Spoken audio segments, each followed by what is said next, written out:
Assalamualaikum warahmatullahi wabarakatuh. Teman-teman semua, pada pertemuan sebelumnya kalian sudah menulis esai yang bertema tentang ragam bahasa.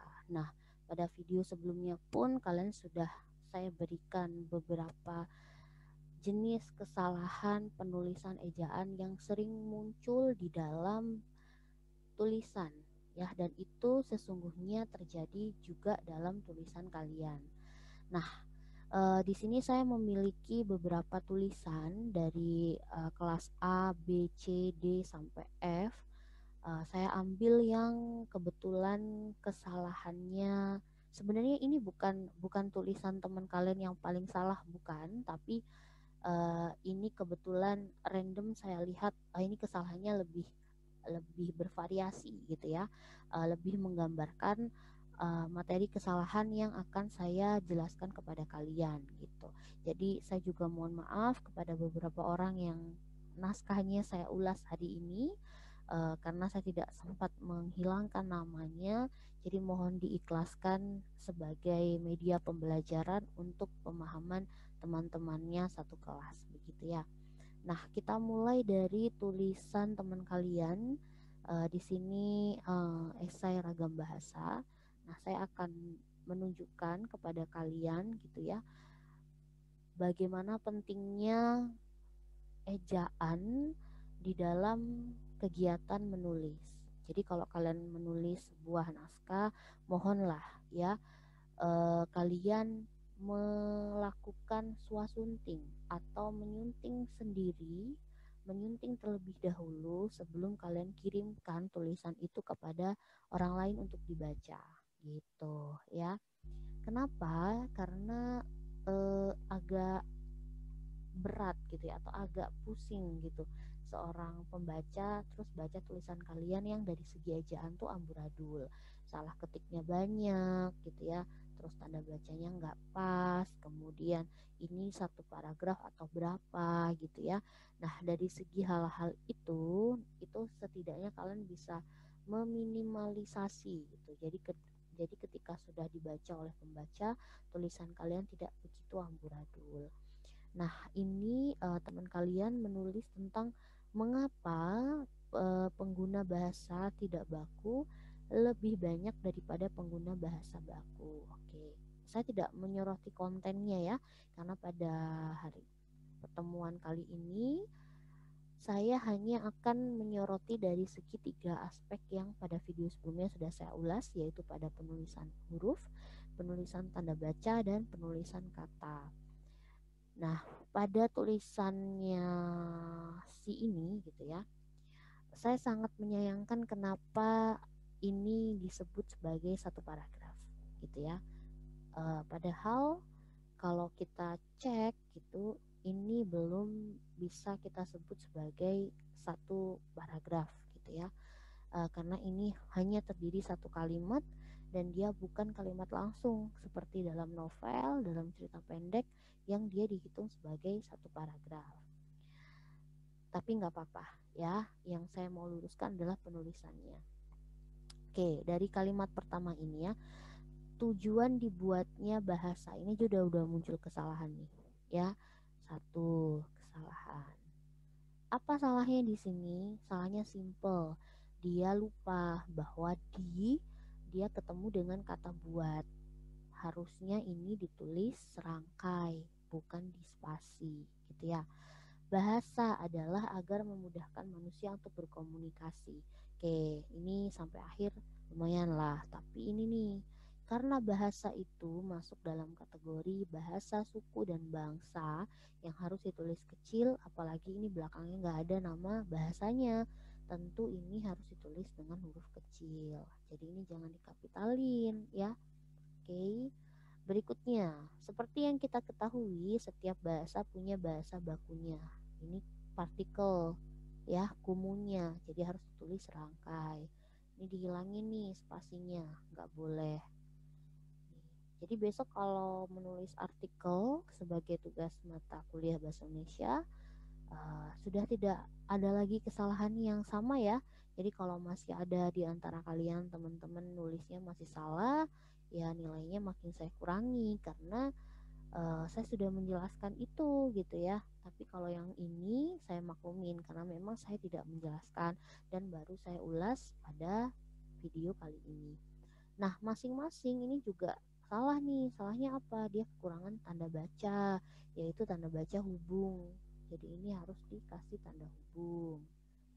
Salah lagi ya. Mengutip dari buku berjudul. Nah, ini perlu saya luruskan kembali kepada kalian. Kalau ini dinamakan sebagai buku, maka kalian tidak boleh menuliskan judulnya dengan tanda petik seperti ini. Jadi ini wajib dihapus tanda petiknya. Terus ditulis dengan apa? Kalian wajib menulis dengan huruf miring. Jadi ini harus dimiringin sama kalian, nggak boleh bentuk seperti ini ya. Jadi ini dimiringin karena judul buku ya. Jadi ada beberapa tipe judul yang harus ditulis kapital dengan huruf miring ya. Ada judul buku, ada ini sebenarnya bukan judul sih, kayak nama majalah dan nama koran ya. Kalau tanda petik itu dipakai untuk judul-judul yang dia lebih kecil daripada buku, misal cerita pendek di koran, kemudian puisi ya, atau tadi artikel, esai. Nah itu kan judul-judul yang tidak full beratus-ratus halaman. Jadi wajib ditulis dengan tanda petik. Yang ditulis oleh Suyatno dan lainnya. Ini kayaknya ini ya, lupa ya tanda bacanya. Ini harusnya pakai tanda titik. Ragam baku adalah ragam. Oh, bukan. Ini bener dia ya. Sorry. Ini bener dia nulisnya. Jadi dia mau ini berdasarkan gitu ya. Ragam baku. Nah, ini gara-gara kenapa saya mengira ini titik? Karena sebelahnya ini salah nih ya. Jadi harusnya bukan kapital, tapi harusnya ditulis dengan huruf kecil. Jadi ragam ini tulisnya kecil ya, karena kan dia bukan sesuatu yang harus ditulis kapital. Adalah ragam yang dilembagakan. Lagi-lagi dia belum dirangkai ya, dengan kata sebelumnya yang berfungsi sebagai kata kerja. Diakui, salah lagi ya, oleh sebagian besar sebagai bahasa resmi dan sebagai kerangka. Nah, ada beberapa konjungsi yang dia itu tidak boleh diletakkan di awal kalimat dan itu fatal ya, menjadi sebuah kesalahan besar. Apa itu? Yaitu konjungsi yang sifatnya konjungsi sedangkan tetapi melainkan gitu-gitu ya, yang sifatnya setara dan itu tidak boleh diletakkan di awal kalimat. Jadi ini harus dipindah gitu ya. Atau supaya mau aman, ini depannya kasih koma. Jadi koma sedangkan ragam tidak baku gitu ya. Jadi ini salah, belum tepat. Nah, ragam ini juga nih masih sama ya. Karena mungkin dia nulisnya dari awal sampai akhir kapital semua. Nah, ini udah bener nih dilembagakan ya. Tuh. Oke, pengguna bahasa baku bisa dihitung ya. Ini dia mayoritas salahnya sama nih. Tidak mengherankan karena biasanya memang sering digunakan. Nah, ini kalau mau lebih kompleks ke kalimat ya, tapi kita nggak lagi bahas kalimat. Pada pertemuan berikutnya akan saya ulas ya. Digunakan nih harusnya dirangkai. Atau bisa juga ini nggak perlu pakai koma ya, karena kan cuma 2 rinciannya. Bisa juga digunakan. Ini kamu perlu yang tulisannya saya sunting hari ini tolong dibenahi ya, maksudnya diperbaiki cara nulisnya gitu. Jadi ke depan nggak boleh ada muncul lagi nih kayak gini nih. Dia banyak banget dominan kesalahannya di sini. Guru, dosen tuh bukan jabatan yang diikuti nama. Jadi ini kecil saja huruf K-nya ya, nggak usah kapital kayak gini. Dianggap nih, itu kan dia kayaknya mayoritas D-nya di spasi. Jika digunakan dalam kegiatan sehari-hari. Nah, ini kesalahan baru lagi nih. Jadi kalau kalian ketemu dengan konjungsi yang tipenya adalah konjungsi majemuk bertingkat, misal karena gitu ya, meskipun walaupun itu dia tidak boleh didahului oleh tanda koma ketika dia berada di tengah sebuah kalimat. Ini kan dia di tengah-tengah nih ya, jadi harus dihapus tanda komanya. Kalau kata karena itu ada di awal kalimat, barulah kalian itu harus menuliskan tanda koma di tengah-tengah gitu ya. Jadi aturannya demikian, jadi nggak diasal kayak gini. Bahasa baku, nah ini lagi-lagi huruf B-nya kapital, padahal penulisan bahasa kecil. Jika dibandingkan, salah juga ya. Terus diucapkan, ini juga salah ya. Rata-rata ini dalam satu konteks tulisan kesalahannya sama ya, makanya saya ngambil tulisan ini karena ini menurut saya perlu banget di-clearkan ke kalian biar besok ketika nulis skripsi tidak lagi salah gitu ya. Ini masih banyak nih salahnya nih ya, masih banyak. Kita beralih ke teks yang lain ya, kita beralih ke teks yang lain. Nah, ini punya Hanestian nih, punya Hanestian. Bentar, saya stop share dulu ya, takutnya nggak ke ini, tuh kan nggak ke apa namanya. Oke, bentar.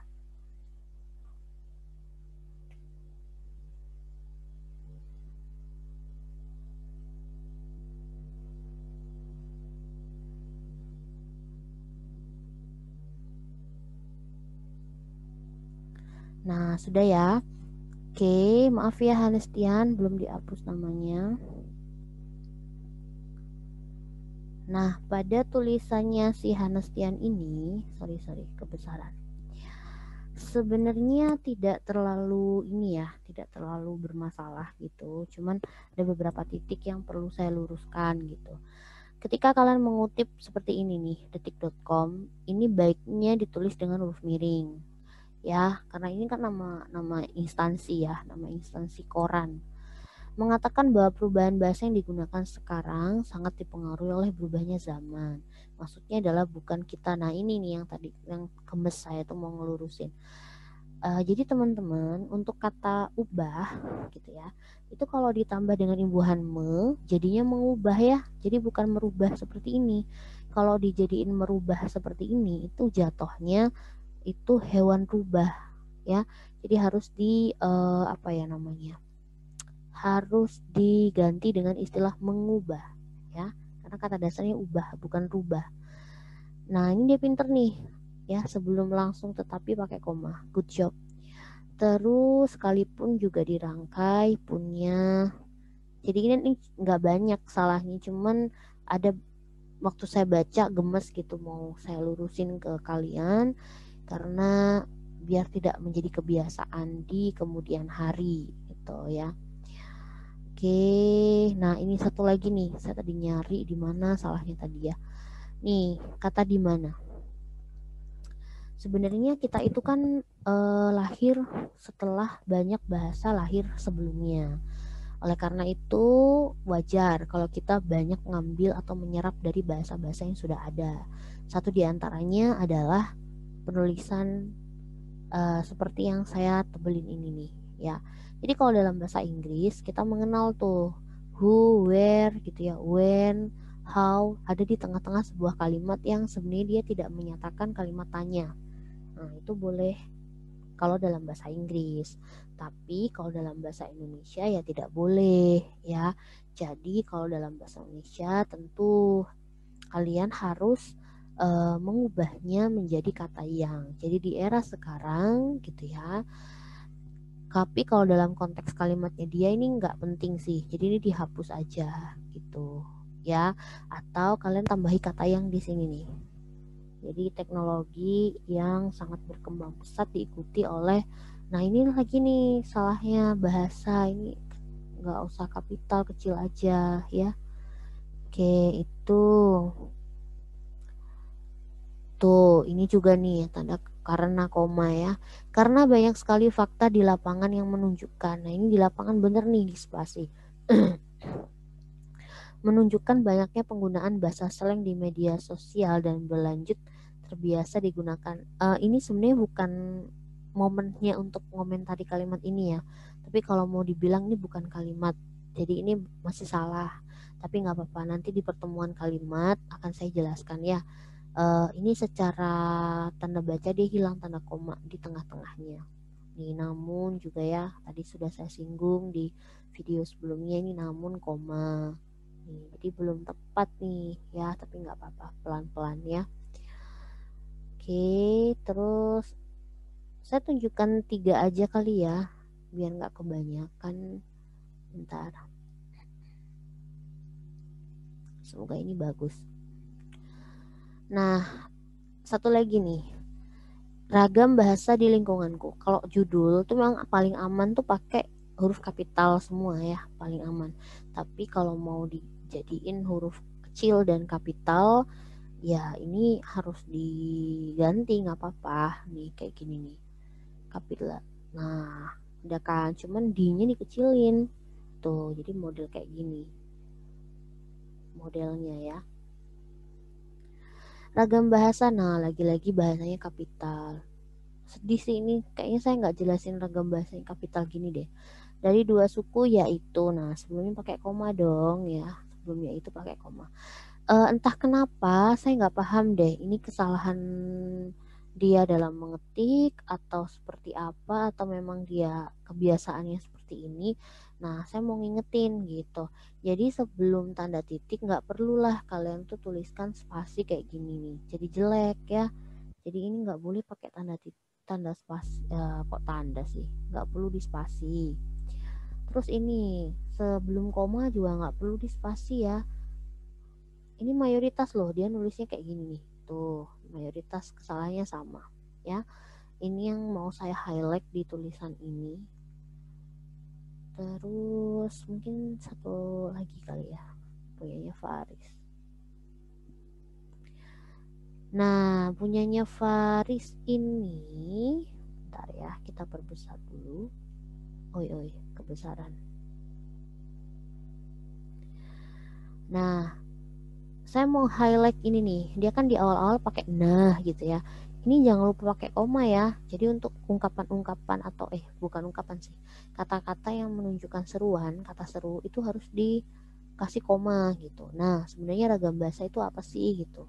Menurut saya ragam bahasa itu lebih ke varian dari sebuah bahasa. Nah, ini harusnya titik nih, dia kelupaan kayaknya ya. Ini titik, jadi jangan dikasih koma. Oke gitu ya, ini udah pinter nih, cuman dia di awal kelupaan ya, gak apa-apa deh. Terus apa lagi ya kemarin, nah ini juga nih beserta pemakainya, nggak usah pakai siapa ya, ini kesalahan nih, nggak perlu pakai siapa. Terus ini juga nih antar teman, nah ini harusnya dirangkai, nggak perlu di spasi, karena kata antar tuh dengan kata apapun dia ditulis rangkai wajib, seperti kata non dengan kata apapun tulis rangkai gitu ya. Ini kesalahannya di sini. Itu kan ada yang nggak banyak tulisannya, cuman karena mau saya highlight, jadi saya ambil tulisannya gitu ya. Terus ini tulisan siapa ya? Nah, kita perbesar dulu deh. Kebesaran. Wih. Sebenarnya ini apa ya? Nggak masanya saya mau ngingetin paragraf, tapi saya gemes dengan tulisan ini. Teman-teman kalau nulis teks gitu, mohon diperhatikan gitu ya, ide pokoknya apa, kemudian ini satu paragraf mau bahas apa gitu, jangan seperti ini gitu ya. Ini kan satu paragraf utuh, terus apa ya, tidak terkonsep gitu ya. Kapan harus berganti ide pokok gitu, ini belum terkonsep dengan baik. Jadi besok kalau ada tugas menulis esai atau artikel, ya setidaknya ini jadiin 2 paragraf gitu, atau 3 paragraf biar lebih pendek dan idenya tersampaikan dengan baik ya. Oke gitu ya. Saya rasa ini satu lagi aja deh, the last one ya. Nah ini sorry kok balik ke sini lagi, bahasa online nih.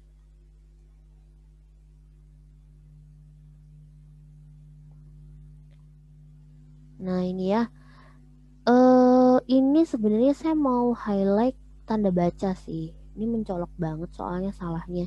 Nih, perubahan-perubahan. Ini kan dia kata ulang ya, jadi tanda bacanya nggak perlu pakai tanda pisah. Itu kepanjangan tanda pisahnya, jadi pakai tanda hubung saja. Terus, untuk penggunaan kata salah satu, ini saya kurang berkenan ya. Jadi ini kan maunya kayak bahasa Inggris one off gitu kan. Jadi jangan pakai salah satu, nanti jadi salah dua, salah tiga. Jadi pakainya satu di antara gitu ya. Ini salahnya di sini.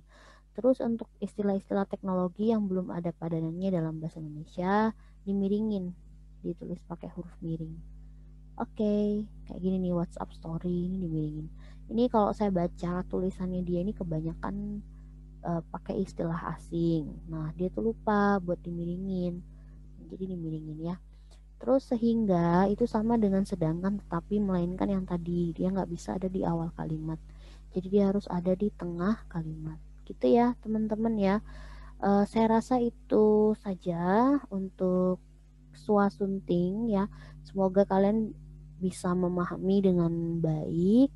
Uh, supaya nanti kalau nulis lagi nggak salah lagi gitu ya, harapannya demikian ya, sambil dibaca terus pedoman ejaan bahasa Indonesianya ya, setidaknya ini sebagai bekal dalam kalian menulis tugas-tugas kuliah kalian di mata kuliah yang lain, biar nanti waktu nulis skripsi udah kebiasa gitu ya.